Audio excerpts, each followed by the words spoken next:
Good afternoon. Welcome to Royal Economic Society's special session that they've asked the National Institute of Economic and Social Research to put together on productivity puzzles past and present. I'm Jubilee, the Director of the National Institute of Economic and Social Research, and as you'll see by that rather nice banner put together by one of our colleagues earlier this month, it's the 80th year of the National Institute, and 2nd of June 2018 will be the 80th anniversary of the establishment of the Institute. I won't take too much time about that, but what I'll do, rather than anything else, is just point to a little bit of work that the Institute's done in the past on the question of productivity.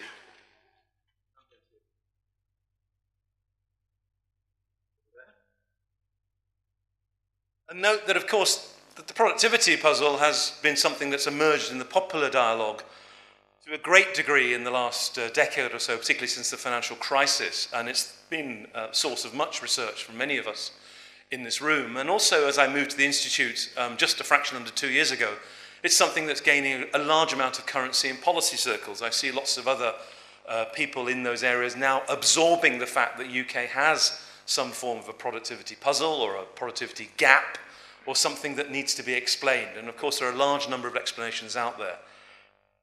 But I think what we'll also discover today, as well as the Institute, the researchers we've assembled will try to convince you that the puzzle is not new. It's been something that we've observed in the UK for a long time, and we've observed it not only in aggregate, but in different sectors, in different regions, and in different firms. And I think that's an important part of the observation and the policy dialogue that I hope to further this afternoon with you.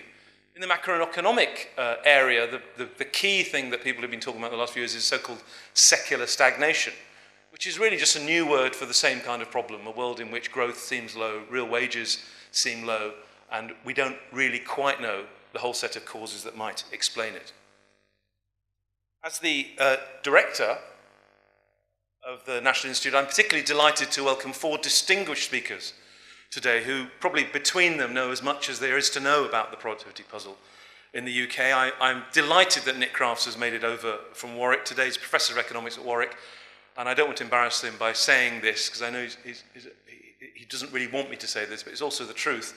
I say he's one of the world's leading economic historians, and when we want to understand secular patterns in productivity in the UK, Nick is the first person whose name comes to my head. So Nick will talk for a few minutes about the persistent productivity failure. We'll then go on to a fellow sufferer, Eric Bartelsman, and I say that not because of any productivity problem, because he also runs an institute, the Tinbergen Institute in the Netherlands, and only him and I will know what I mean when I say fellow sufferer. We'll talk about that another day. But Eric's done a lot of good work over the years on firm level and cross-country analysis, and I'm very much looking forward to hearing more of his results. One of the things we've done at the Institute in the last couple of years is hold hands with the ONS and set up the Economic Statistics Centre of Excellence to get a better handle on economic measurement. We think that's a critical part of understanding anything in the economy. What we have to do first is put our head above the parapet and say, what can we see? And to do that, we need data. And so I'm delighted that Philip Wales, as head of productivity at ONS, has come over today to talk about some of their recent work and will present an anatomy of labour productivity in the UK. And when I talk about that centre, which is housed at NIESR as its hub, the director of that centre is Rebecca Riley, who's devoted herself almost fully to getting that centre off the ground in an excellent way in the last year or so. And I think what Rebecca will do is drill below the aggregate, where I take all blame coming my way as a macroeconomist. We tend to concentrate on the aggregate picture, but I think we need to look at the micro foundations of that in some more detail to understand the trends. And Rebecca will present an early snapshot of some of her results, or should I say, a number of snapshots of her results. Now gone the wrong way, just to show you that I'm not an Apple man. 2 quick charts, if I might, before we go to Nick. I had the great pleasure of reading a lot of the Institute's work on productivity over the last 50 or so years. In fact, the Institute published its first work on productivity in 1948 by Rostas. It was a comparison at the plant level of American and UK productivity. I'll leave you to guess which country was doing better at the time. May not be much of a surprise. 1964, there's a great paper by Wing Godley and Shepherd that was one of the first examples I can see of trying to measure time variation in productive potential. So they had this idea that maybe the supply side of the economy is not a fixed line, it's something that can move around. And if you look at that thick dotted line just enough, you'll see that there's some movement away from a straight line. And I think that's one of the first examples I've seen of that possibility, that the flex price level of output may itself not be some time trend. It's something that macroeconomists think about a lot, the flex price level of output. So I'm very pleased to look at Wynne Godley's paper. And a paper later on by Jones in the mid-70s also, I think, paints a rather sorry story for the UK. This is an index of gross value added per person employed over some 20 years. And you can see the UK, certainly relatively speaking, not doing very well to many of our trading partners. And that may be a recurrent theme of this session this afternoon. And just to back that up, I had a quick chance to look at some data on GDP per hours worked. There's a lot of things here, so we immediately throw ourselves open to measurement error. This is US dollar constant prices at 2010 PPP, so a large number of things to get to those numbers. But what you can see is you can look at the UK, the red line, the G6, that's the G7 with the UK removed. I haven't really made that up, it's just a simple sort of examination of other countries. It's just an average, it doesn't really tell you about the individual countries, but you can see the UK has been below the G6 for practically all of my lifetime. And the euro area, which again, for those of you who don't know, also excludes the UK, was about level 20 years ago. UK had a bit of a blip in the interim, but now we're about back to where we started if we compare just the level of productivity. Now I'm going to turn to Nick to talk about his paper on the persistent productivity puzzle. Nick.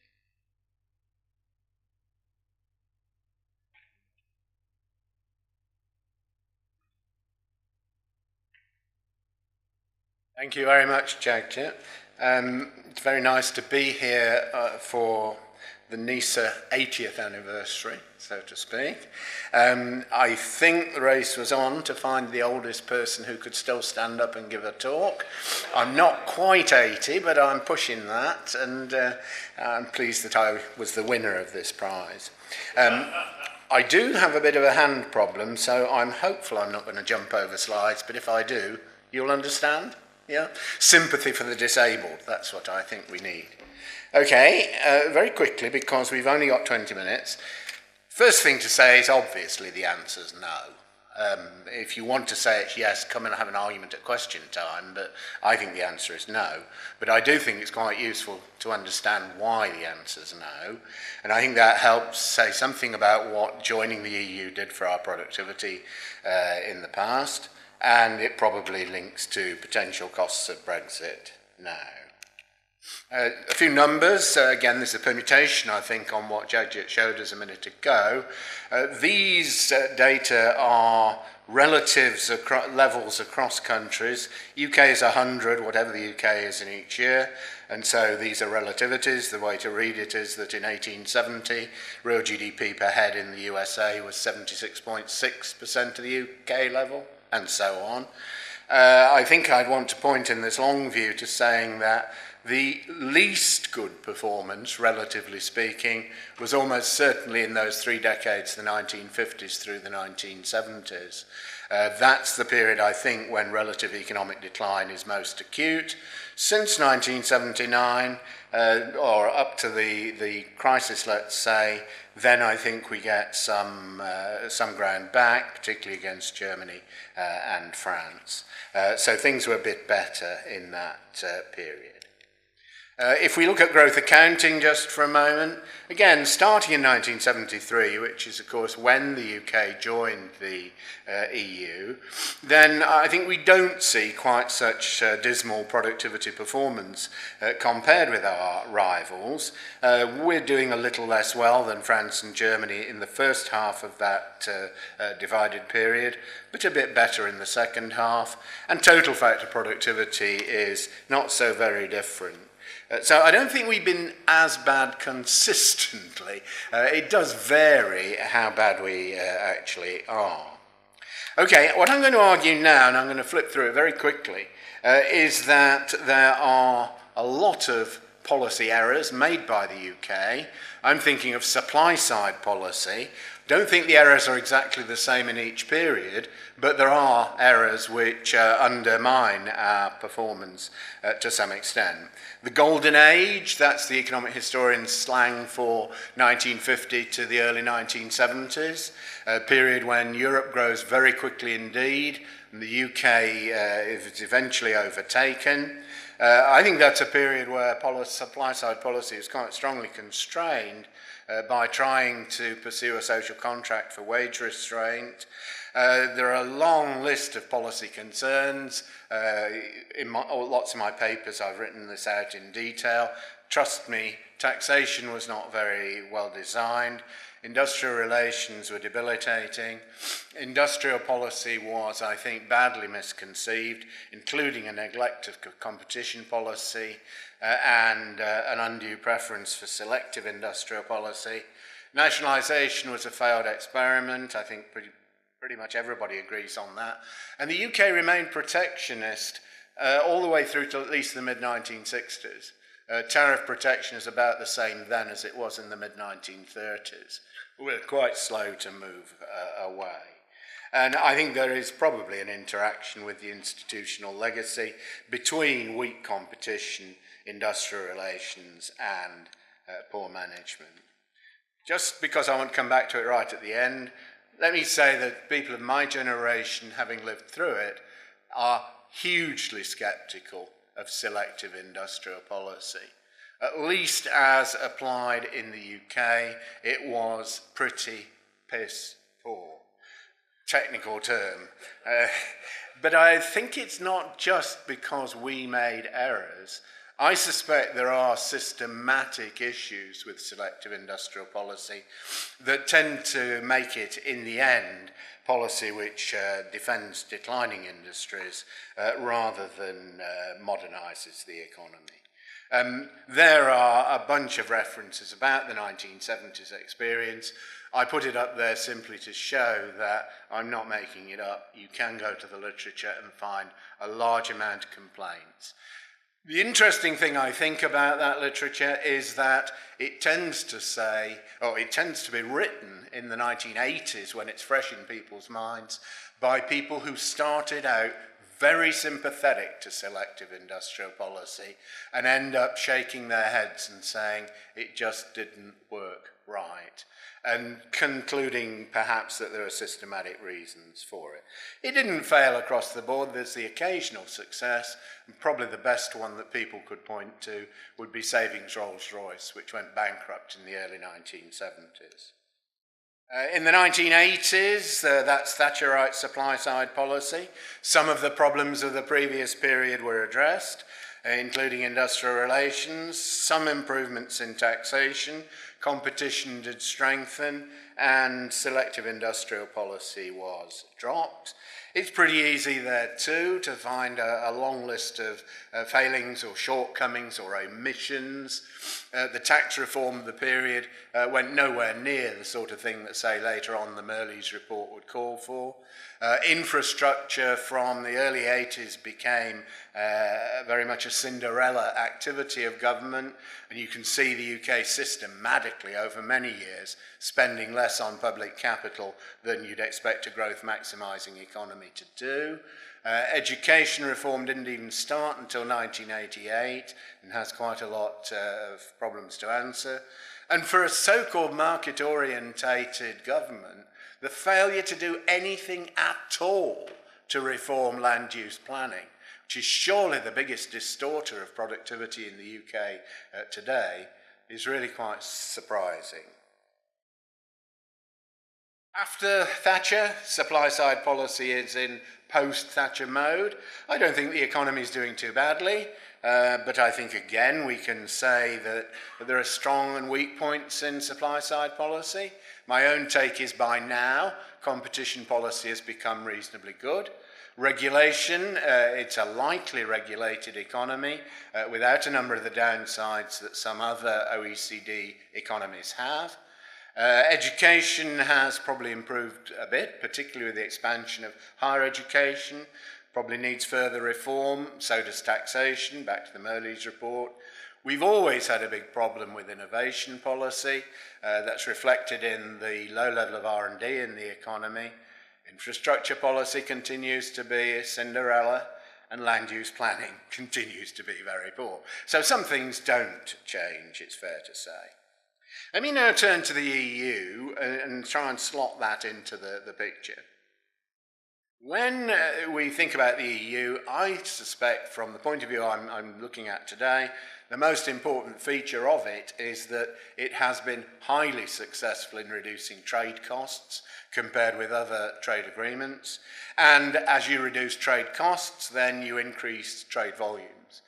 People who put these kinds of variables into gravity models tend to conclude quite strongly that the EU is more trade increasing than other FTAs.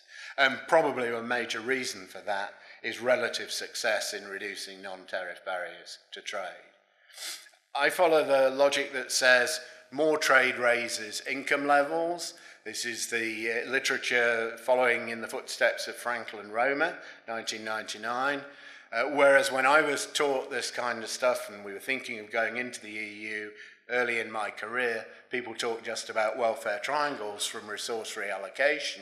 I think now we talk about effects on costs, on the level of productive efficiency, and the trade effects come through more competition, higher total factor productivity, and you'd expect the capital stock to respond to that. What about EU entry and its impact on UK GDP? Well, I think if you want, and this is what I did in a paper recently, you can follow the logic of the shortcut method used by LSE, HMT, a number of other people, to work out what the effects of Brexit would be. You can just reverse the logic and look for Brentry. So you start with a gravity model coefficient as to how much trade would be increased by being an EU member, compared with an EFTA member, so it's comparing the exponents, if you like, in the gravity model. That gives you a trade. The most used model is the Bayer et al. One, or most used results, so I followed that. Gives you a trade increase of 33% with the EU. It's a sort of, I guess it's an adjustment to a new equilibrium. Probably wouldn't happen instantly, 5 to 10 years maybe. Total UK trade goes up. Using the relationship between trade and income estimated by James Farrer, taking his lower bound elasticity, then the impact on output per person would be about 8.6%. It's about a half, in other words. If you don't like that methodology, let me recommend another one to you. Narrow Campos's paper uses synthetic controls or synthetic counterfactuals, constructs a hypothetical economy to form the control group, the without. Funnily enough, and this really is a coincidence, after 10 years, Campos's point estimate is that the UK would have an increase of GDP of 8.6% compared with the synthetic country. Putting this into context, why was joining the EU good news? I think it is because it's a significant antidote to this long period of relative economic decline. It's a key part of raising competition in the economy, which in turn was a key part of dealing with, to some extent dealing with, management and industrial relations issues. Contrary to what you might hear from today's politicians, it was in the end a crucial part of the Thatcher experiment. Thatcher in particular in the early 80s is very, very pro the single market and trying to achieve it, the Single European Act. I suspect this increasing competition explains where quite a bit of that 8.6% might have come from in the event. What about Brexit then? Is it 1973 in reverse? I suppose it depends how big the trade costs are and how you do it. If you look at some of the calculations, they do come out to almost the opposite of the one I've just given you, i.e. about the same magnitude but with the opposite sign. I'd just offer a couple of notes of caution. I think it's clear what the direction of the effects is, but I don't think that we actually know what the gravity model coefficient would be for an ex-EU member. essentially an empty set. So using that methodology, you can only use the coefficient for an existing member, if you wish. An ex-member might look different because I think we do know that history matters for trade patterns. Historical relationships take a while to disappear. I can skip over that. Let me then just turn to an arcane subject on which I wrote a paper for the a rival organ, I fear, the Oxford Review of Economic Policy last year, a much inferior journal. Wish I could have got it into your esteemed publication. State aid is not the sexiest of topics, but I think it actually does matter here. If you're in the EU, the UK is subject to state aid rules, and my own guess, and it's what the EU itself has said, is that any serious trade deal with the EU would be likely to make that continue. It would be a condition of a trade deal. Recent EU trade deals show that, I think, quite clearly. What is state aid? It's an intervention which gives this recipient an advantage on a selective basis with distortionary effects on competition, including impacting on trade between EU members. You have to notify to the Commission will say, no, you can't do it. The crucial thing here is that that takes selective industrial policy largely off the menu. And in other words, it provides a kind of commitment technology against a return to the 1970s. I think that's actually quite a key aspect of our relationships.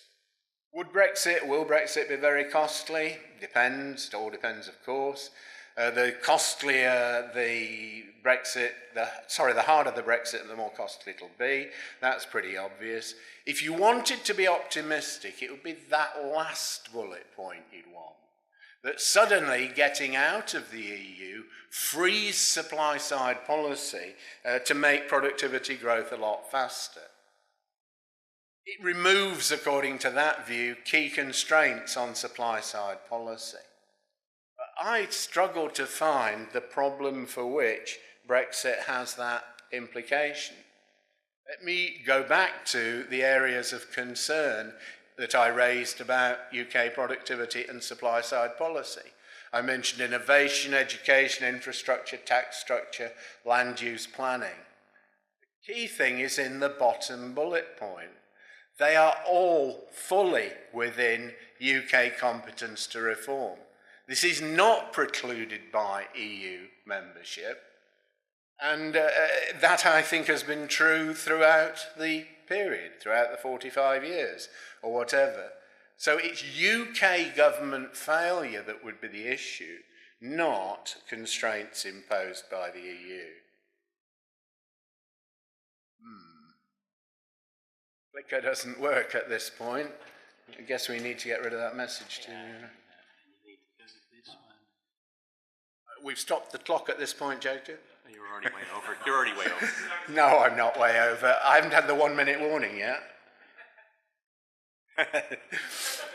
It's all right, I've only got two. No, I've got 2 slides to go. That, I think, makes the interaction between Brexit and industrial strategy central question for the Labour Party. If you think there's scope for a very selective industrial policy and that is desirable, you might want not to have a trade deal, even though you recognise it gives you trade costs. There's a potential trade-off, and quite an important one there, between income loss, productivity loss from higher trade costs, and greater control over industrial policy. There's relief for Jagjit. I always put conclusions as the last slide. It would be perverse not to. So the 3 things that I have basically argued are that productivity performance has not been as good as we would have hoped, although not the disaster sometimes portrayed. UK supply-side policy is the reason. The problems are homegrown. They come from Westminster, not Brussels. And this sort of lurking dark warning, hard Brexit entails the risk of a return to the 1970s. Thank you.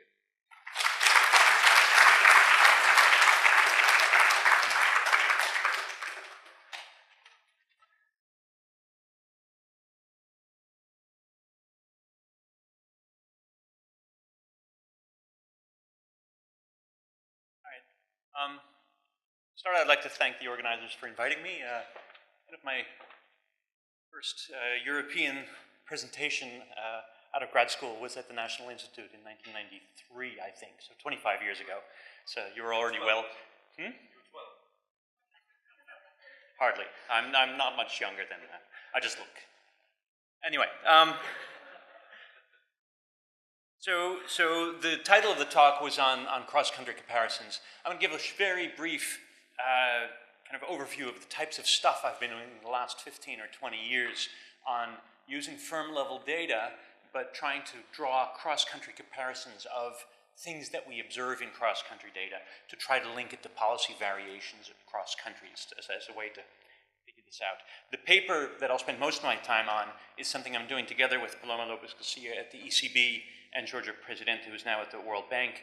And we've used one of these cross-country firm-level data exercises to generate a database to do this exercise on a reallocation of resources. And it's kind of a novel use of this type of data in between micro and macro, shall we say. So one of the advantages of having firm-level data, so in a single country having linked business registers, business surveys, stuff on trade, is that you can really get at the firm-level response to things like depreciations or changes in R&D tax credits, etc. You can get some hunch of how these policies impact individual firms. On the other hand, it's also hard to identify because a depreciation essentially hits all firms the same way. Now, of course, there's variation in trade intensity and in the type of firm they are, and you might be able to get something out of that. But it would be really nice if you have linked cross-country firm-level data. Many countries, all exporters, large, small, etc. You see a set of countries and something like a trade shock hits, you can see how the differential response is in these industry data sets. Now, unfortunately, those data aren't available. The data are confidential at statistical agencies in the basement, usually strict rules on how to get access, changing over time across countries, but we still can't stack those data sets. Now, at the industry level, a lot of stuff has been done. For example, the EU CLEMS data set and Groningen links industry level, country industry time panels of things related to productivity. The type of work I've been doing merges the two. So it goes into the firm level data sets, collects micro moments that can be linked to cross-country industry level panels. And the way we do it really, and there's some people from ONS who've been involved in these projects in the last decade, is that you send code to these basements in the statistical agencies and you translate the data sets and come up with metadata architectures and all kinds of complicated stuff, essentially to create these micro moment data set tables that you can compare across country and that have information that's deeper than the industry level to try to get at some behavioral stuff.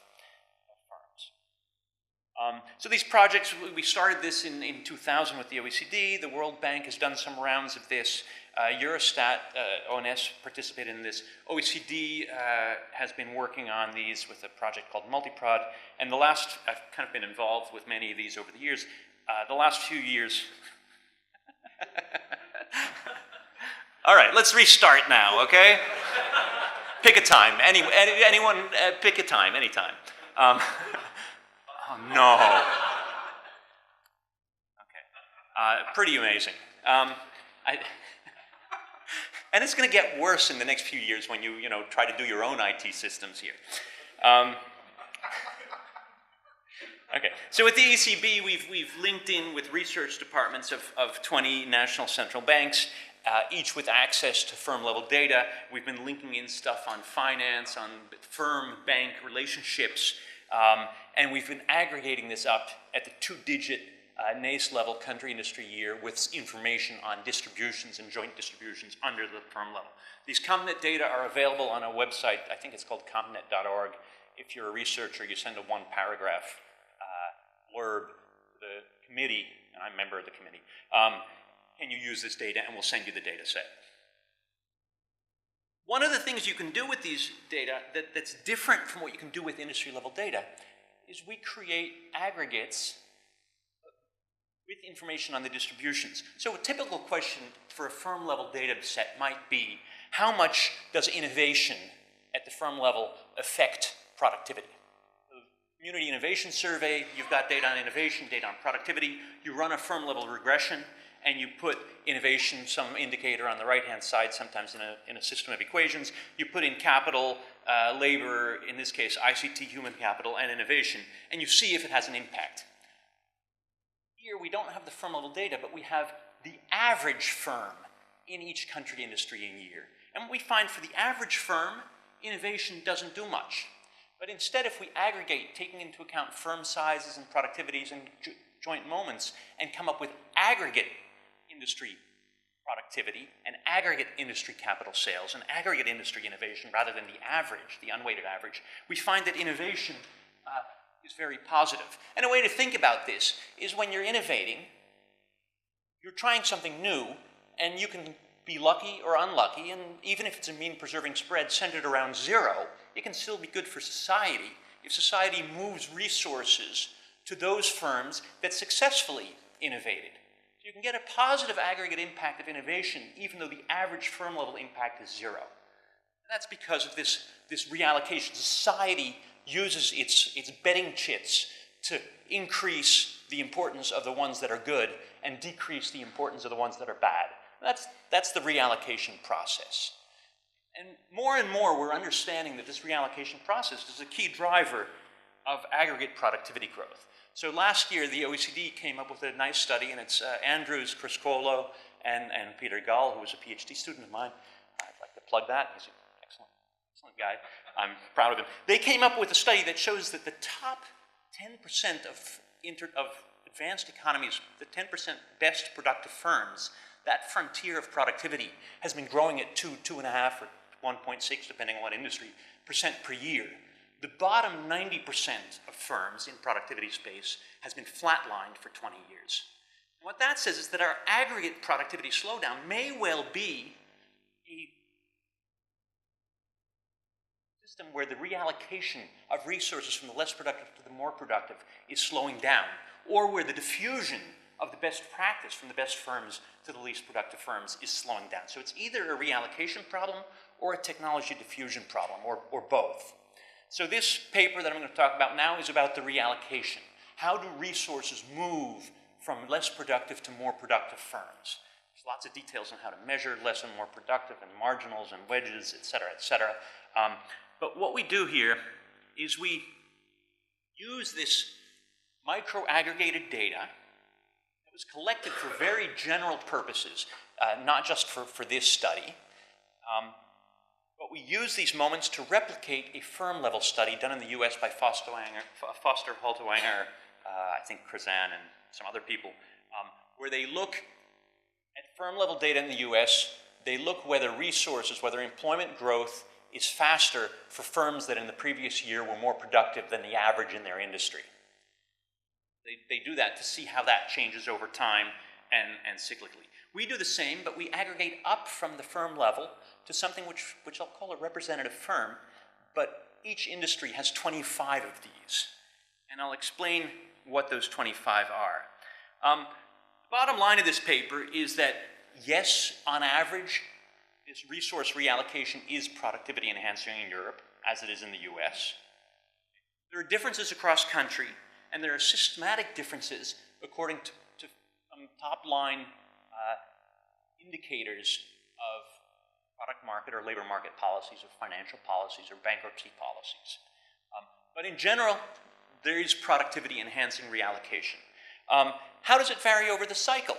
In the US, in general, we find that in a downturn, there's a silver lining because it speeds up this reallocation process. The poor firms are hurt more in a downturn than the good firms. And so coming out of the recession, aggregate productivity is raised a little bit by this process. In the Great Recession in the US, it was not. Well, those findings are very similar in Europe. We find that in general, there's the counter-cyclicality of productivity enhancing reallocation. In a downturn, productivity enhancing reallocation goes up. But in the Great Recession, it did not. So I can go in details about the, there is a clock. When did I start? 10 minutes ago, okay. So I can go over some of this story. You can build models with costs and benefits to reallocation to see how an economy does that. It depends on all kinds of technological and actual frictions, labor search, time to build and capital, but it also can depend on policy-induced distortions related to exit costs, startup costs, bankruptcy protection, credit constraints, etc. And then these cost benefits of reallocation may vary over the cycle. Sometimes people say it's a good time to reallocate in a downturn because it's cheap to shed labor. Other people say, no, it's not going to be a good time because it's harder to get financing for good ideas in a downturn because banks are pulling back on credit. The data we use here are 25 representative firms, quote unquote, by country, industry, and year. Just like an industry data set has representative firms. I don't know what they're representative of other than some label that a statistical agency put on an industry. Here, what they are is we have a transition matrix of firm sizes by firm size quintile 3 years prior to firm size today. 5 quintiles, then 5 quintiles now, so we have 25 transitions. We aggregate all the firms in each of those cells, and we see how much their employment or capital growth was, and we know what their initial productivity was, and we know other stuff about them, like credit constraints, banking relations, etc. We do this for limitations. 3-year survivors. To be in this data set, you need to have a firm that's been there for a continuous span of 3 years. We look at, in this case, 6 countries, some transition, some original EU countries, some north, some south, some small, some large, 8 macro sectors, and 12 years. The main independent variable on the left-hand side, on the right-hand side is average productivity of the firm relative firms in that industry in the initial year. And other variables we have, for example, on competition, Herfindahl indices, markups, etc., we could bring in, and we show some of that. So here's this little transition matrix showing you the growth of employment of representative firms in each of these cells. And luckily for us, the firms that were smallest in year T-3 and were largest in T actually had the largest growth rate. So that would have been worrisome had that not worked that way. For each of these cells, we know stuff about the firms in the initial year. So we run a regression where we look at the change in X, either employment or capital, relative to the cycle in a 3-year window, and to beta 2 times the relative productivity of this group in that industry relative to the industry average in that country industry year, in T-3, and then throw in fixed effects, etc. The cycle, thanks to the people from Groningen for the World Input-Output data set, we actually used for each country industry on the left-hand side, we looked at all their trading partners, industries and final demand of all the downstream places where this industry supplies to, and we had indicators of activity, either sales or product production of those downstream sectors, and made a weighted average. So we and then we excluded those that actually input into the industry to make it exogenous. So we have a very nice shock indicator.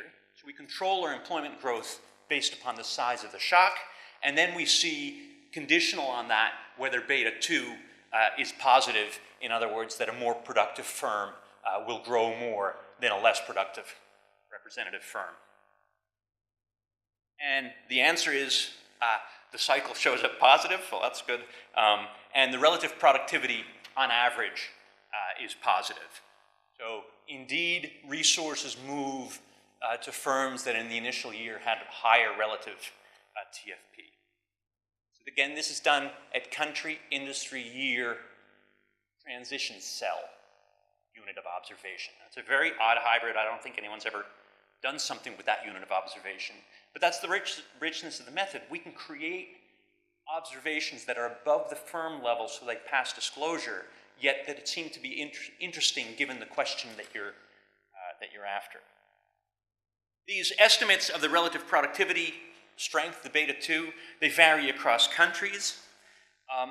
They also vary by initial size. So what we find is that the smaller sizes have a larger effect. Here we look at kind of the predicted growth effect, which depends both on the beta 2 and the dispersion because we say what happens to the employment if you move from one standard deviation below the industry average to one standard deviation above the industry average. What we find is that the largest initial firms have a smaller effect. And so if we compare our estimate of beta 2 with those in the US, we have a larger number, but they have a data set that's very much biased towards large firms. And we have small firms and we have non-manufacturing industries in the data set as well. With this, we have variation across country and time, and sometimes across industries, in a bunch of regulatory indicators. So this is in general, the OECD numbers or the World Bank cost of doing business numbers or the World Economic Forum data, product market regulations, labor market regulations, other types of stuff. These policy indicators are interacted with the lagged productivity. See how the reallocation works. And indeed, we see that product market regulations lower the reallocation. Labor market regulations in general lower the reallocation. Bureaucracy costs matter. Insolvency costs matter. So having this, it's not firm level data. It would be nice to do this study with stacked firm level data from all these countries. We can't. Here we can kind of use the cross-country variation and have some behavioral response nonetheless. So this is the kind of the structural issue involved in reallocation. We can also look over the cycle. So pre-crisis, a normal indicator shows you the size of the growth effect. In the crisis pre-cycle, again, because we have countries and industries, started this in 2001, there's no real major recession, but each industry has its own cyclical pattern. So there are downturns in our data set, and in these downturns prior to 2008 window, we see that reallocation effects are stronger in downturns. But in the Great Recession, it's not. The other one is the sovereign debt crisis. That's the last window, 2010 through 2012. I won't be able to talk about that. So why do we think this silver lining of the recession turned down in the Great Recession? One story could be that a large part of the story was a trade collapse. And in general, trading firms are both productive and large.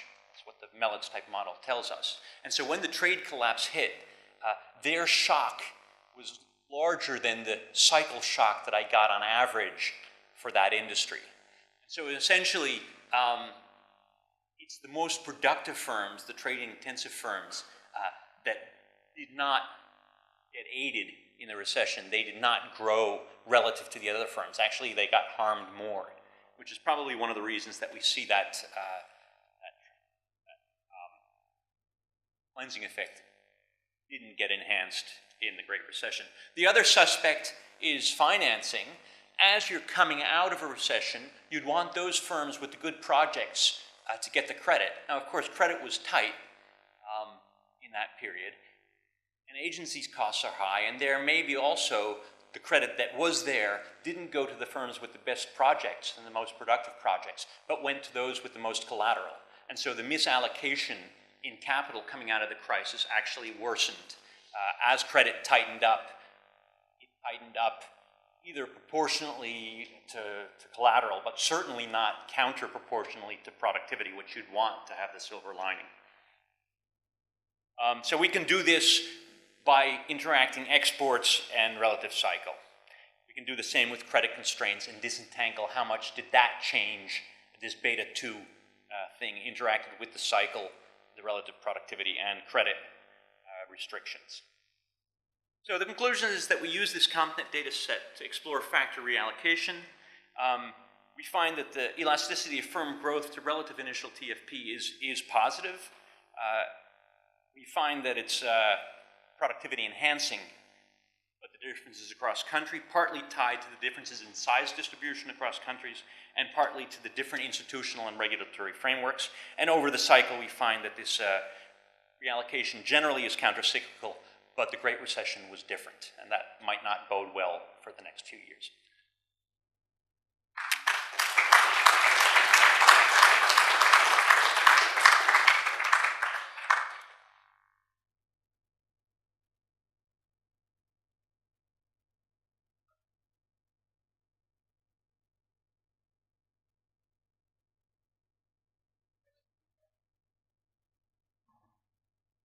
So far, so good. So thank you very much to the organisers. It's great to be here. It's a really interesting topic and a great time to come and talk about productivity here in the UK. My name is Philip Wales. I'm head of productivity at ONS. What I want to do for the next sort of 16 or 17 minutes is talk to you about the work that ONS has been doing over the last couple of years to get under the skin of UK productivity. We had something called the Bean Review. We covered this last year at the Royal Economic Society, the Bean Review of Economic Stats here in the UK. And he told us that we need to do a number of things, particularly in relation to productivity. We needed to produce more data so it was possible to get at the detail of what was going on here in the UK. We needed to use the data sets that we've got at ONS much better, to link them, to match them, to merge them, to come up with new findings based on the data that we've got, and then to find new data sets to try and develop new insights so that we could better understand what was going on. So what I want to do today is really to talk through, under those three headings broadly, what we've been doing in productivity. I'm going to begin with some motivation. I guess you're here at the productivity session, 2 good papers so far. You probably don't need much motivation, but I'll begin there. I want to go on to talk about new aggregates that we've got from old data, and I'll go on from there to talk about new findings we've got from blending, from that merging, matching, and linking of old data. And then finally, I'm going to give you a quick glimpse and little more of new understandings that we've got from new data, things that are starting to come out, things that we're planning to do in the next few months to keep an eye out for. So just to kind of provide some motivation, I guess we can think about the UK's productivity performance as being characterised as a puzzle. Not just one, actually, I think 3, of which there have been various blends so far displayed. The one that hits you in the face, the one that we all know about, is this one. So this is UK labour productivity, output per hour and output per worker, indexed to its pre-downturn peak in Q4 2007. So output per hour in the dark blue, output per worker in the light blue. You can see the pre-downturn period, we've got this relatively smooth 2.5% per year growth in labour productivity up to the peak. The downturn in 2008, you get a fall in productivity, that's normal. What's not normal is that kind of recovery phase where we normally see an acceleration. We don't see an acceleration rather than kind of accelerating up. We see kind of brief recovery followed by more or less a flat line. We haven't seen the kind of recovery that we're used to seeing in productivity over the post-downturn period. As a consequence, output per hour today is little higher than it was 10 years ago. In fact, you can present this in a whole range of different ways. So this is another way of thinking about it. So this is the same series, but over a much longer time period. So we've taken some data from the Bank of England's Millennium of Economic Data here. We've calculated a 10-year rolling average growth rate for labour productivity output per hour. And we've shown it over the 1770 to 2016, 2017. Some real data heroics going on here. The yellow series is the bit that we're responsible for, the ONS part. You can see that the average pre-downturn period, you had sort of an annual rate of about 2.5% growth in labour productivity per year on a rolling 10-year basis, up until the crisis, and then it has just dropped like a stone down to close to 0. It's a very unusual period in UK productivity terms. It's not, it hasn't been this weak on a rolling 10-year basis, certainly since the end of the 1800s, possibly since the beginning of the 1800s, depending on just how wide and how wide the confidence intervals around those earlier data are. It's very, very unusual. Second puzzle is that kind of slowdown in productivity growth has come at a time when, come in spite of this very large gap that we apparently have, the UK has, with other leading economies. So this slide's from the International Comparisons of Productivity release that we put out back in October. It's going to be updated in just a week's time or so. Here the UK is 100, and then we have our G7 partners relative to that. So you can see in the US, labour productivity is about 36, 37 points higher in the UK. Just to underscore the measurement issues, this is the 3rd international comparisons chart that's been put up during this session, and it's the 3rd set of data. So we've got some issues there. We'll have to have a look at that and work out what's right after the session. But in any case, the slowdown in productivity growth in the UK has happened in spite of this apparently rampant potential for catch-up. Where's my catch-up growth? It doesn't seem to be happening, so it's a bit of a puzzle there. I think the third story, which is kind of responds really well and is evident in the micro literature, is this very wide gap between firms' productivity levels. You've got some businesses that have very high levels of productivity, some that have very low levels of productivity, even within quite similar industries.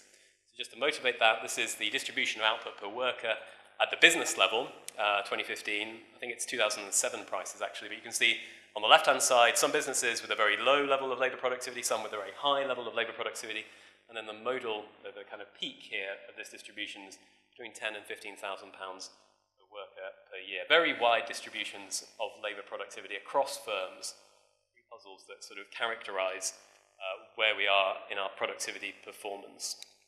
So what have we been doing about it? Let me begin with just a couple of the things, the aggregates that we've been producing using the old sources of data as I've characterised it. The very first thing that we did 2 years ago after the Bean Review was to go back to basics and to ask, well, what could we do with the data we already have got to make life easier for researchers? We published labour productivity on a 24 industry breakdown back then. It's quite a high level of aggregation. So we started by looking at the LFS in particular, where we have where the constraint came to ask if we can do any better.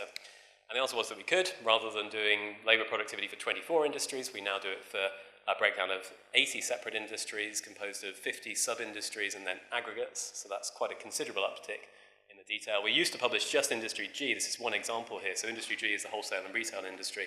This is output per hour worked indexed to its level in Q1 2003. You can see you can see Industry G, what we would have been able to see 3 years ago if you looked at our release today.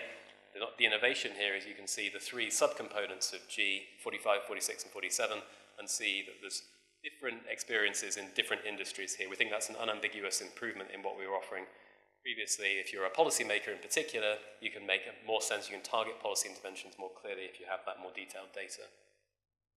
Second thing, as highlighted both in the industrial strategy and then hopefully in the future regional strategy, is that regional data is going to be more important. We've been looking at the regional breakdowns that we can do. I don't think these have had quite the attention maybe they could have done. So we've also managed to produce industry by region estimates of labour productivity that are consistent with the UK's headline estimates.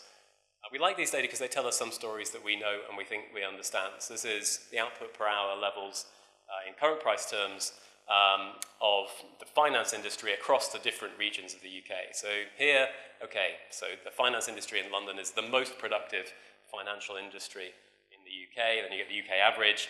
Then you have a whole range of different regions followed by Northern Ireland, who sort of bring up the rear of this group through much of this period. Scotland's the only other one that's close. So tell us some stories that we think we know, that we think we have our handle on. They also tell us some things that maybe we wouldn't have guessed at, or we would have been guessing before we got the data. So this is the same picture, but for manufacturing.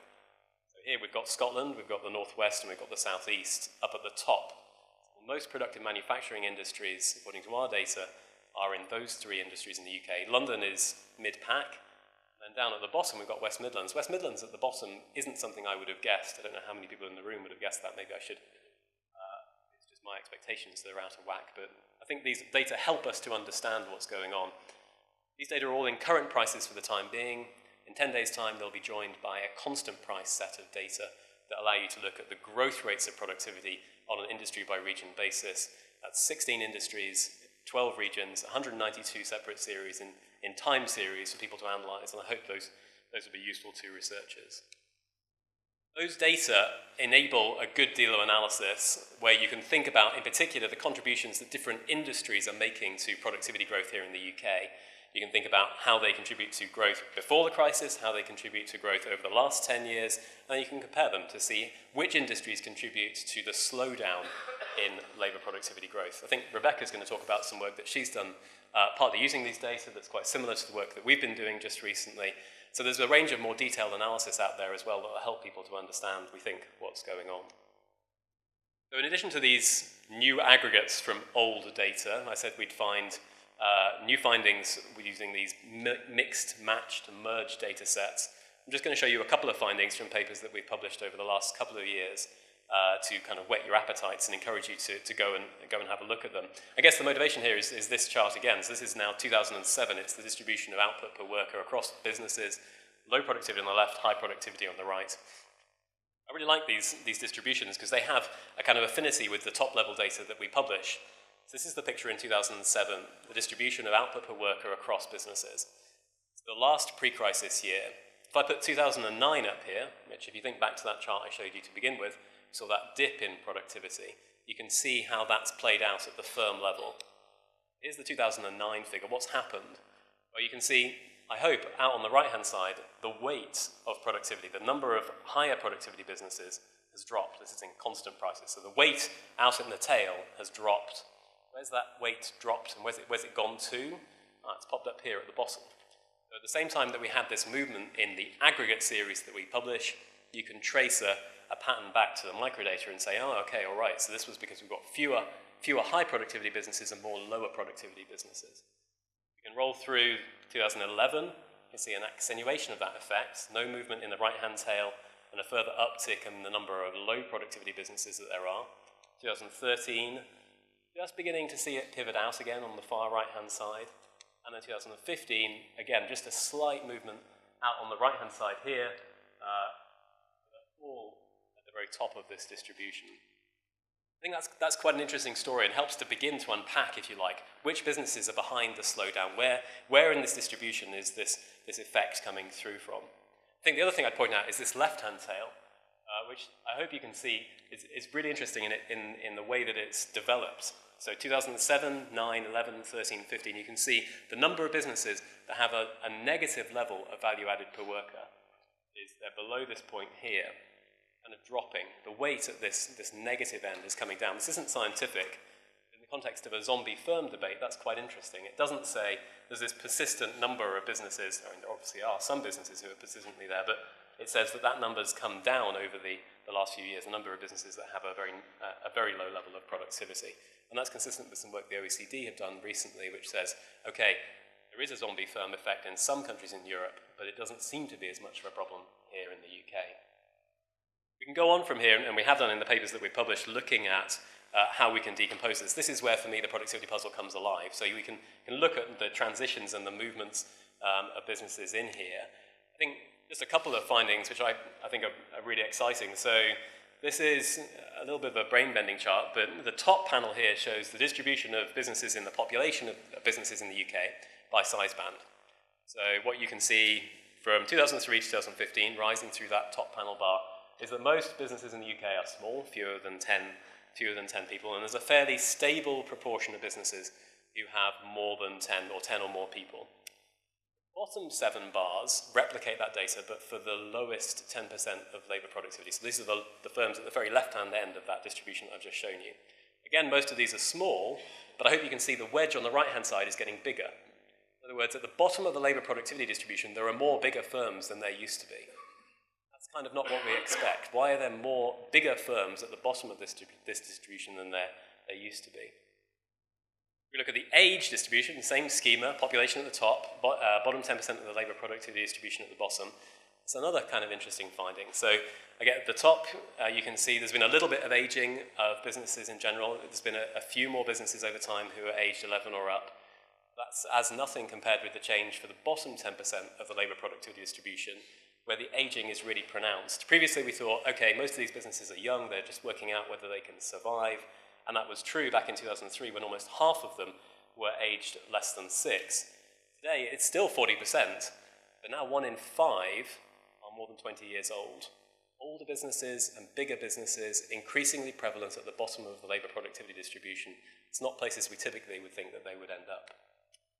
I said we'd do some matching and some merging results. This is just one paper that we did. We've looked at the FDI data that we collect on our FDI surveys, matched that to our annual business survey, and looked at relative levels of labour productivity for businesses with FDI connections, both inward and outward. There's a fairly standard result in this literature, which is that FDI firms tend to have higher productivity than non-FDI firms. And to begin with, at least, as we start to build up the data sets that we've linked in, we're going to try replicating some of those results. Here we see FDI firms, the median FDI firm with a level of labour productivity twice that of non-FDI firms. At the mean, it's closer to 3 times, so we've got some really big outliers here in the FDI space. And for the first time, we can break that down by inward and outward connections, giving us some idea of where those advantages are coming from. I'm just going to finish, I think, with just a couple of things that we're working on that are going to be coming out over the next couple of months. So if you'd been at the ESCO ONS session yesterday, you would have seen the first results of a new survey that we've just got the results from of management practices. Management practices has become a big part of this literature, looking at how, trying to explain this distribution of productivity across businesses. The idea being that better managed firms will have higher levels of labour productivity than worse managed firms. So we published the results yesterday of this survey. It's a big survey, 25,000 firms surveyed, just over 9,000 responses that let us ask questions, in which we asked questions about how structured a firm's management practices were. How many key performance indicators have you got? How often do you monitor them? How do you hire people? How do you fire people? How do you make decisions? We rank those, or we take those numbers and we give them a score. They produce a score indicating how structured a firm's management practices are, ranging from 0 to 1 in this schema. And then I've just shown the distribution of the score within each of the size classes of businesses, which run down the left-hand side here, running from the smallest to the largest businesses. Hopefully what you can see is that management practices vary a great deal more among small businesses than they do among big businesses, which tend to be, the distribution tends to be skewed off to the right-hand side here. I hope you can also see in these points, which are the 5th and 95th percentiles of the score, that there are well-managed firms in each of these size groups. So when we come to look at productivity, this is going to give us a huge amount of variation to use these to explain productivity differences. We can do the same thing across industries. This created some interest yesterday when we presented this, thinking about the relative management practices scores of firms in the production industries up at the top, which tend to be more distributed than those in some services industries. There'll be more results on this in about 10 days' time, and then more into the future as well. The second thing is, I'm just going to touch on this very quickly. In the current context, and the last session sort of highlighted this, there's a great deal of interest in trade and its impact, how in the event that we leave the European Union and there's a big change in our trading relations, how that will fall, on which businesses, in which industries. And it's in that context that we've arranged access to transaction-level trading goods data of HMRC, both for statistical production and for analytical work. We've been working to do something really very simple that turns out to be hugely complicated, linking those transaction-level data to the IDBR, our business register. We think at that first stage, linking from HMRC to IDBR, we can match about 90% of UK trading goods transactions to individual businesses here in the UK, so we'll be able to exploit that to look at the impact of trader status on productivity when we go to the next stage, linking those results through to the annual business survey. I'm out of time, so I will leave it there.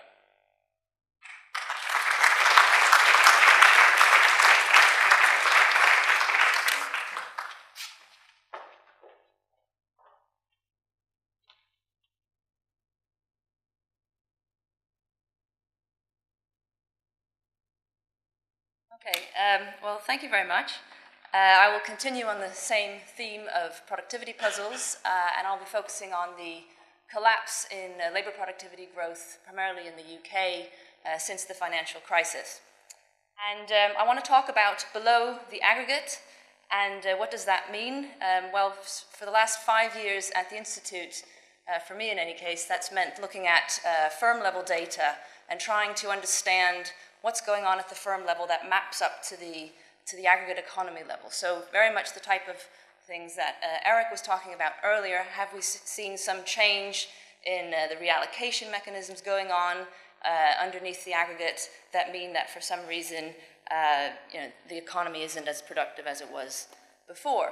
And I mean, that type of analysis, we found that, yes, there has been a weakening of this reallocation type effect at the level of the firm, these efficiency things, but they would add, our findings suggest that, yes, they're important, but they probably only explain about a fifth of the productivity puzzle that we see. So the puzzle we see is so enormous that even though some of these effects are quite important, they can't explain the calamity that we see.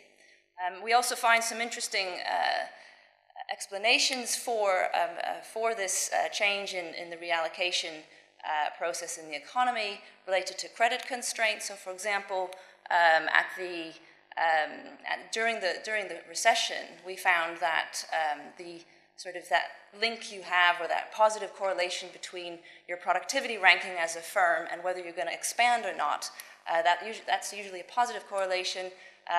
That kind of changed a bit in the recession, particularly in industries that tend to be bank dependent and amongst small businesses. So there's some kind of relationship there with the credit crisis. A recent paper that we actually first presented a version of 4 years ago at the RES, and which has taken a while to get to some kind of acceptable point. In that paper, we look at companies that got stuck with good and bad banks, we call them. Basically banks that did fine after the credit crisis and banks that had to be nationalized. And we look at these two different sets of companies, and we see that we find that basically with the companies that got stuck with some of the banks that essentially needed rescuing, we find that they tended to have higher exit rates, and also we lost some high productivity firms in that process. So that credit, those credit constraints, that sort of banking crisis that we had, probably did distort the reallocation process during the recession, and probably also explains some of what we see, but we didn't find that it explained a very significant part. So that's usually what I'm thinking about when we talk about below the aggregate. But that's not what I'm going to talk about in the next 15 minutes or so. This is going to be some industry level analysis. So as Phil mentioned, there's a lot of new industry data available. The ONS has broken down the economy into 80 sectors or so. I'm going to focus on the market sector. That's about 60 different sectors.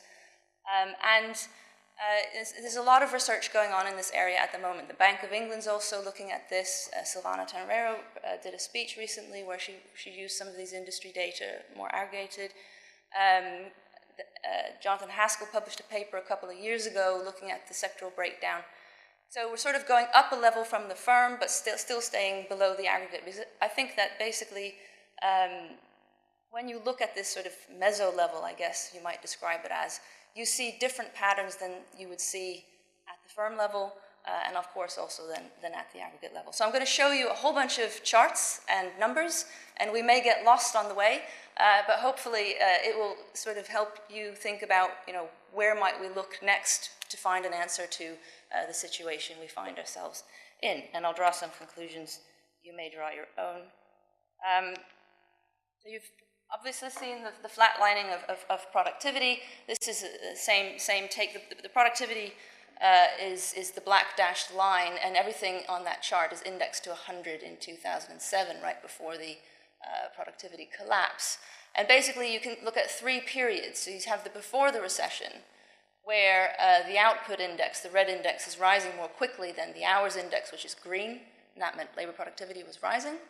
Then you have a few years during the recession where output collapses, so the red line takes a dip. So does the green line, but it doesn't collapse quite as much. So we have a reduction in productivity. And since then, output growth has come back. It's not as strong as it used to be, but output growth has recovered. But so has the labor market. And we've had very, very strong growth in hours worked. And therefore, the black line hasn't really moved. So that's sort of the aggregate figures behind the labor productivity. So here, some numbers. What we've done here is just to divide the economy into roughly equal size sectors that you might recognize: primary utilities and construction, manufacturing, wholesale, finance, real estate, high-tech services, public services, and other services. And you can see that there's some numbers over down to the right, which have been highlighted in red.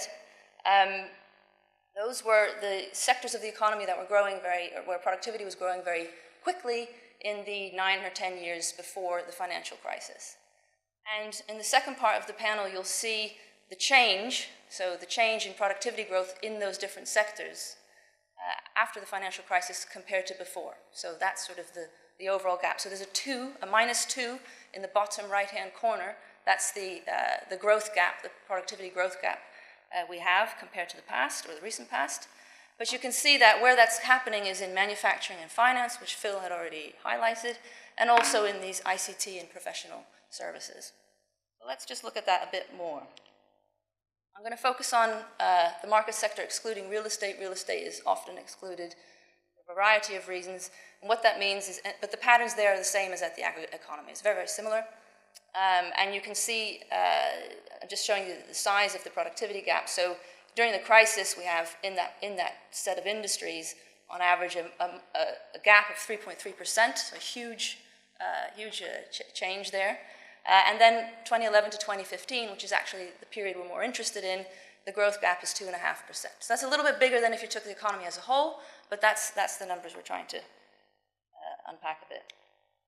So I said that there were those three broad sectors where growth has kind of just disappeared or become pretty average, and they're not supporting the economy anymore. What they actually mean in terms of what they do to explain the aggregate numbers depends, of course, on the size of those industries. So in this chart, you can see the contribution to have the total productivity gap, those 3.3 and 2.5% down at the bottom. That's the market sector total. And the different red and green bars add up to those totals. And they're in the different industries. So they're mostly negative. And they are the size of that bar for each industry depends on how much growth collapsed and then how big was that sector in the economy. And you can see in the red bars are the recession period, 2008 to 10. You can see that there's lots of red bars. They're negative. Basically, there was a widespread collapse in productivity growth across different industries. And then you can see in 2011 to 15, that becomes a little bit more concentrated. No longer do we have this collapse in wholesale retail and in transport, for example. And it's concentrated in those industries we just talked about. You can also see that the allocation effect, which is basically the movement of the different size, the change in the size of the different industries, that is actually not explaining the productivity puzzle at all. That's the positive bars down at the bottom. So structural change between industries, which is quite a different concept from this efficiency and reallocation mechanism at the level of the firm, is a very, very different type of issue, doesn't seem to explain. Structural change across industries does not explain the productivity puzzle. So here's a chart. Here we're going a little bit further below the aggregate.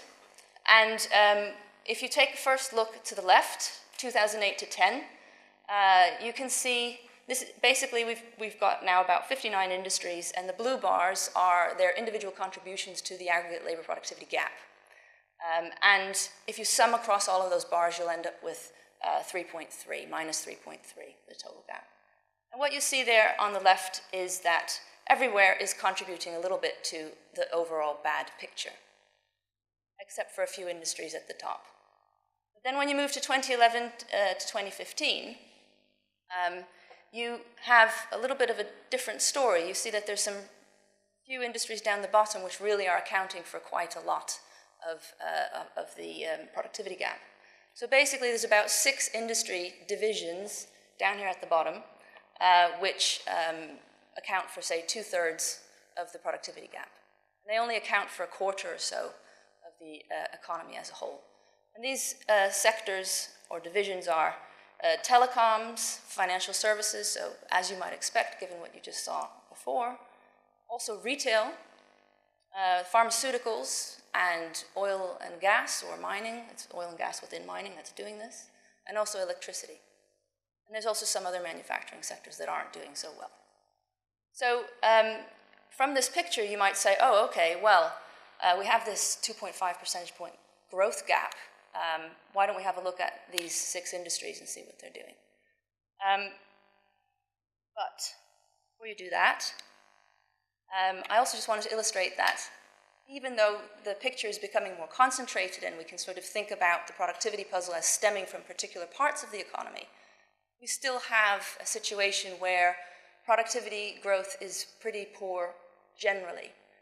And it's easier to see that when you don't weight sectors by their size, when you just look at the collapse in productivity in each sector.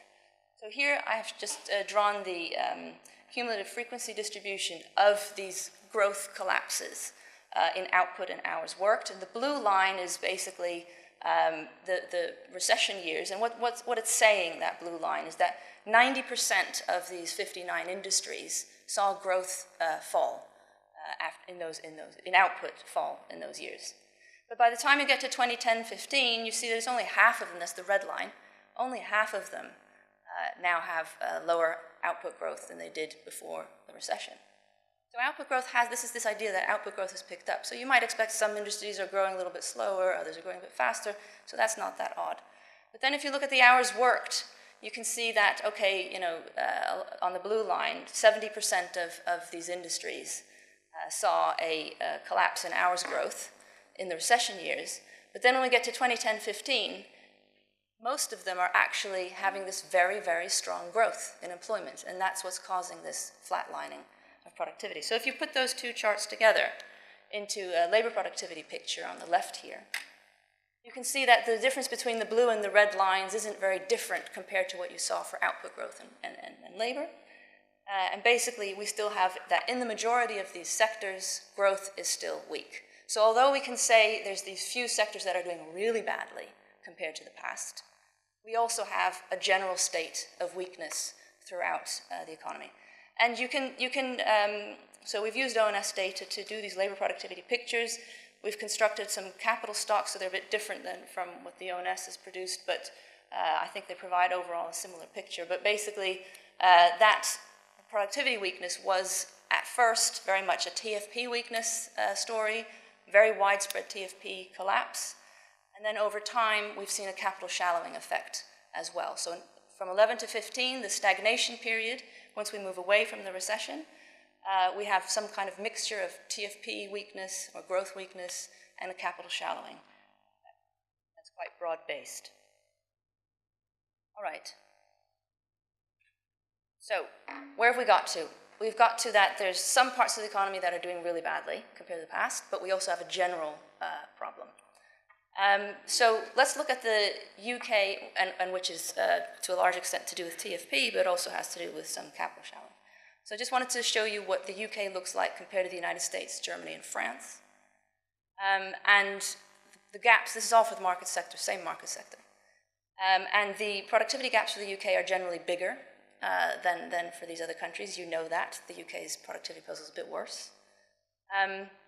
But you see some similar patterns as well. You see that during the recession, everybody has a TFP collapse, and then TFP explains less and less of the puzzle as we move away from the recession. Actually, these numbers tell a slightly different story for the UK. These are EU CLEMS numbers, but our data for the UK are more similar to what we see for the US, France, and Germany in that respect, that TFP over-explains labor productivity weakness in the recession. So, given that all of these countries have this collapse, and we know that the UK puzzle is very much in telecoms and finance, let's look at what the UK looks like compared to these other countries. So this is not telecoms because I can't compare telecoms. I don't have the data for the States for telecoms. But, so this is EU CLEMS data. And this is just some growth. You don't have to worry about well, you might want to look at it. There's the black diamonds are labor productivity growth, average annual labor productivity growth. There's 3 periods prior to the recession, and then there's the last 2 columns are the post-recession periods, or the recession and the 11 to 15 period. And the UK is the top left-hand corner. You can see that you have the ICT boom in the late 90s, productivity slows, and then productivity disappears in the ICT sector 11 to 15. And the blue is TFP. So you can see most of that disappearance of productivity is a TFP reduction. But actually, what you see in the other countries doesn't look, it looks different, but there's also some similarities. You see a reduction in TFP growth and a reduction in labor productivity growth. And if you do the same types of calculations we've just done for the UK, for these other countries, actually the contribution of this ICT sector to the growth gap in productivity is very similar, with the exception Germany is a little bit less. But in France and the United States, we have a very similar reduction due to ICT. So that big contribution from ICT doesn't appear to be something UK specific. And in manufacturing, we can do the same exercise. Things look a little bit different depending on what country you look at. But again, if you try and do these calculations, you'd find that the contribution of manufacturing to the growth slowdown, or the productivity growth slowdown in these other countries is actually, in some cases, worse than in the UK. So these sort of sectors that we think are explaining UK productivity collapse are actually doing the same thing in other countries. So what that means is that if we want to try and explain why the UK is so different, we need to look somewhere else. So for example, finance would probably explain part of why the UK is different, but also, we could look at that general weakness we see everywhere as a potential explanation. We also looked at the UK's external position. So this is just trade balances in agriculture and manufacturing on the left for different industry divisions in manufacturing, and in services on the right. And basically, trade balances give you some idea of what the UK, or where you have a comparative advantage. So, if you've got a surplus, you're probably reasonable at what you do in that sector because you're able to compete on a global market. And you can't see this here, but the parts of manufacturing where the UK has a surplus are also the parts of manufacturing that had the biggest growth collapses after the crisis. And if you look at services, what's the UK good at? It's good at these sort of high-skilled services. It exports finance, other types of consultancy activity, legal. It's in these industries, it's not a perfect correlation, but there is a correlation between the collapse in growth and the UK's, what would appear to be the UK's comparative advantage. What does that mean? Well, it could mean that external demand has a role to play here. So for example, there's a recent paper by Nick Olton. He develops a model where if you have a constrained external demand but unconstrained labor supply, you would find a slowdown in productivity growth, usually coming through a capital shallowing effect, which we're partially seeing in the UK. And he does some regressions of external demand on productivity growth, and if we know external demand has disappeared, productivity growth goes out the window as well, if you believe those regressions. I think a few others have made these types of arguments about the competitive pressures we get from having trade, so maybe some of those factors aren't coming through anymore. That could also be an explanation for why we see weakness in these sectors. The other thing is, if the UK is sort of close to a technology frontier in these sectors where it has a comparative advantage, maybe there's just not that much innovation going on in those sectors. Quickly on some measurement issues then. So I mentioned the ICT issue is a global slowdown in ICT, which could be to do with that we had an ICT bubble at some point and now that's gone away. But it's also possibly related to measurement issues. So there's a nice paper in the ESCO DP series written by Diane Coyle and Richard Hayes and a few others, where they try to adjust the deflators that are used to measure real growth in ICT, in telecoms. And when they did that, they suggested that if you did try and allow for quality change in those sectors, you probably would have had much more price decline than we actually see. And another paper by Mary Omani suggests that sort of quality adjustment isn't happening for other countries as well. So we could be that ICT collapse that we see everywhere, contributing roughly the same to this productivity weakness, could be a sort of global measurement issue or related to it. Other thing is, we've done a double deflation exercise. So the way that the data is constructed for the UK at the moment, GVA is measured using the same prices for intermediates and outputs. If you allow for those prices to be different, you get a slightly different pattern. And what we find in a very simple exercise, these things are very, they change quite a lot depending on exactly what you do. But in any case, when we've tried this, we find that actually manufacturing growth hasn't collapsed as much as it would appear. So if we do these changes to measurement, maybe manufacturing slowdown hasn't been quite as severe as the data currently suggests. So just to come to a close, I've shown you lots of pictures. What I think is interesting here is, we have these new data, and I think you probably can learn a lot from looking at these different sectors. It shows you different patterns than the firm level data does, and I think it does give us some clues as to the productivity puzzle. So I think a couple of the things I draw from this would be that measurement issues are likely to be in part of the explanation of the productivity puzzles that we see. And I think also it's worth thinking about how external demand plays into this, and that may also be something to look into a bit further.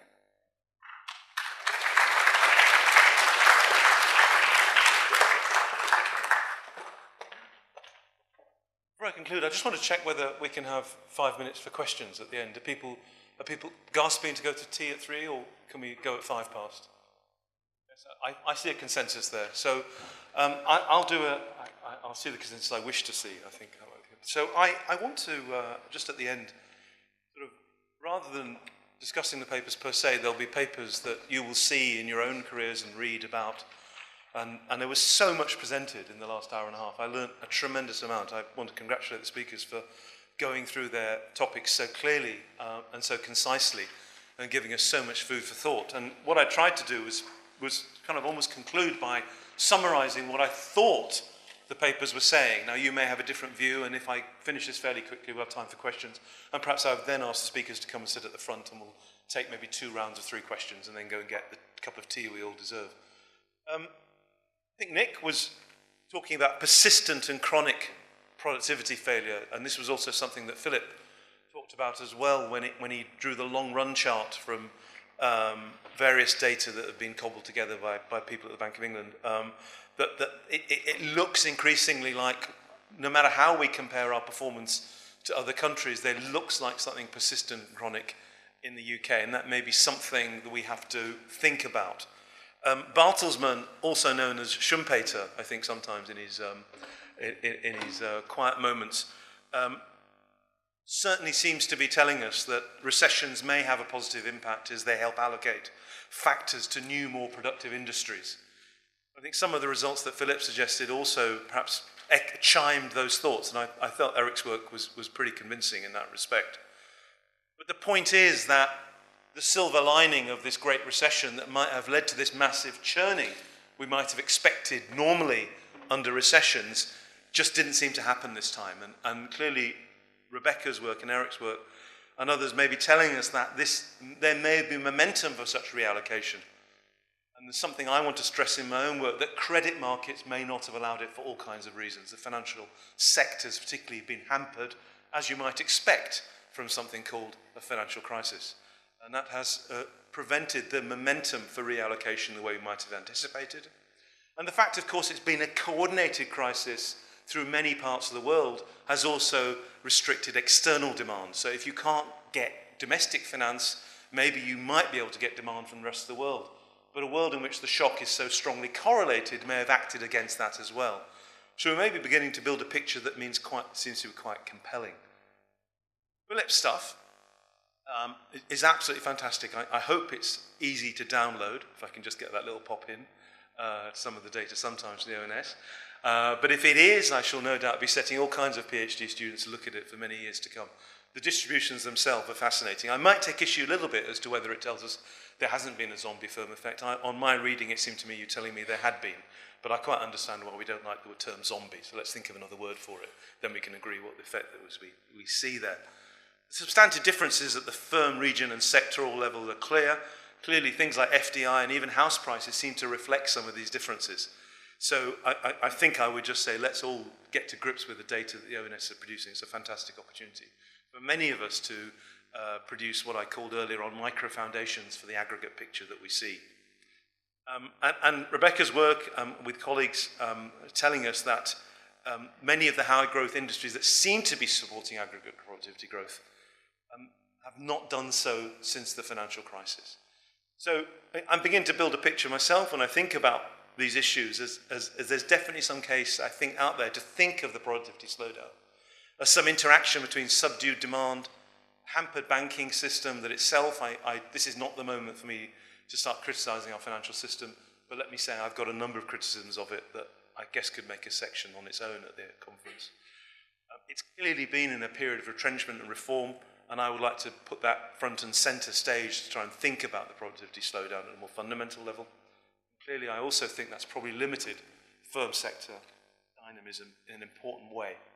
But ultimately, and echoing very much Nick's points that it's all the fault of policy.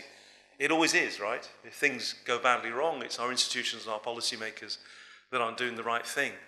And there's a wonderful book written by Dow in the early 60s when he was deputy director of the institute.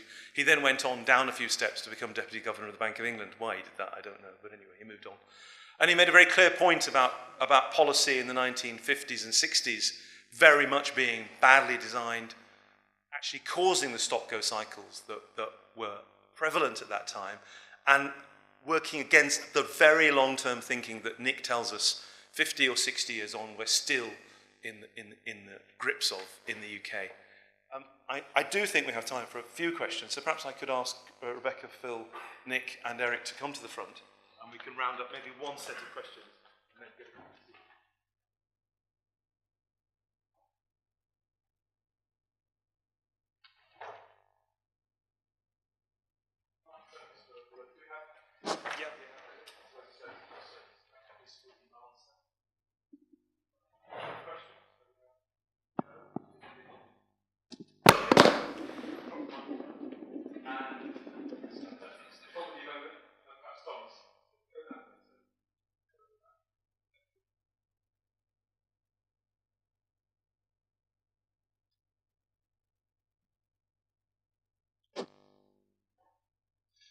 Well, thank you to all the presentations. I learned a lot as well.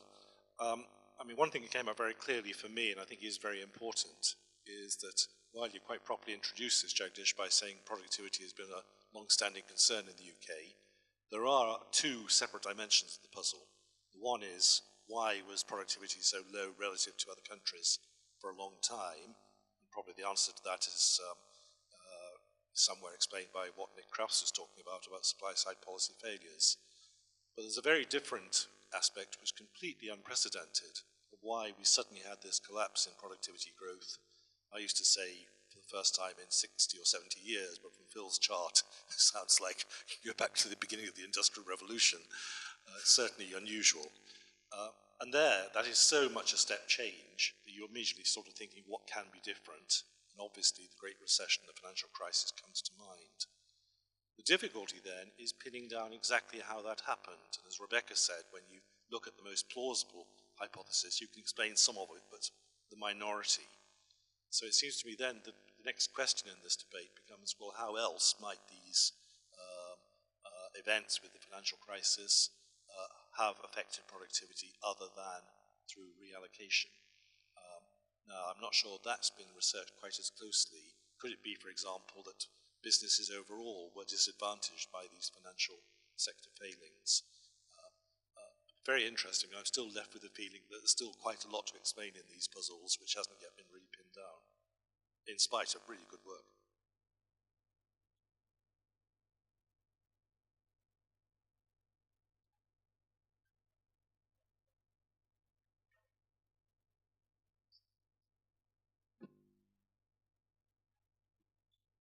I think there is one element which I think in this debate is always difficult, but it's not just for the ONS, it's for all countries in the world is a challenge that we have, which is to measure prices.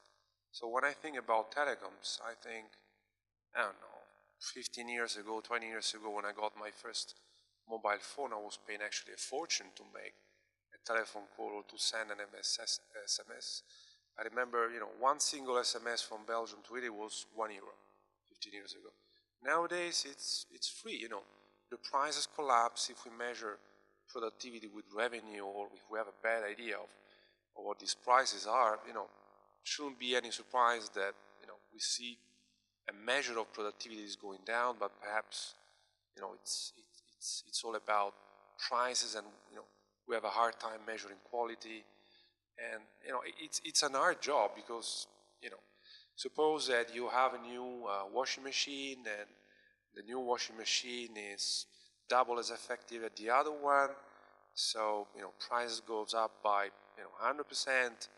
And then the ONS calls and say, okay, of this 100% increase in price, how much is quality? It's all of it. So, it's very hard. And, the UK is specialized in a number of sectors in which we have, even more than other countries, really, a hard time measuring prices, which is services. So I think that can be a good direction of moving these questions.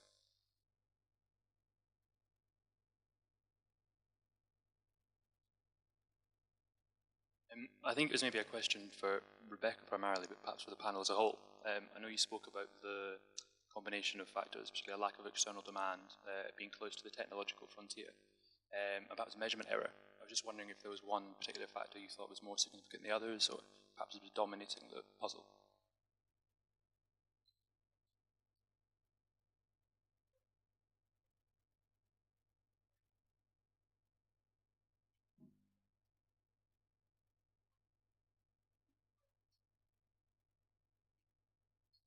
Okay, is it working? Anyway, I'll just shout. It's okay. No, I agree that there's lots to be explained, and I think, what I tried to sort of suggest by those myriad of pictures that I just showed you was that I think that two areas that are worth exploring further are the external demand issue and the measurement issue. And I think the measurement issue, Gio, you highlighted as well, and I think that's where I certainly would want to look, given that we know it's very difficult to measure quality, and we know that there's issues in measuring prices, and that we've seen these similarities across countries, and we know these are global issues. I think measurement would be something I would focus on to some extent. But there's also, I think it's very, very interesting, the pattern of growth collapse that we see in these sort of places where the UK has a comparative advantage, which are exposed to external demand. It could be a coincidence.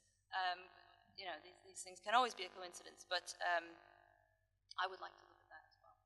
I think that's also an issue. Okay, thank you. So thank you for the questions. I think really, really interesting questions. I think I agree with Joe's point principally, which is there's an awful lot more still to do. I don't think we have completely nailed this down yet. I think reflecting on the panel and on the questions, I think the challenge about data is really key. I don't think we are not complacent at ONS. We know that measurement can always be better, and that we should always be pushing to be better. And that's why we've set up the ESCO, so that we can make those collaborations with researchers, so that we can find the methods that we might be able to do things better than we are doing them at present. And that's the whole reason for this agenda. Prices high up that agenda, so I think we want to look there. I think we'd also have to be honest with ourselves and say measurement can't be the whole answer.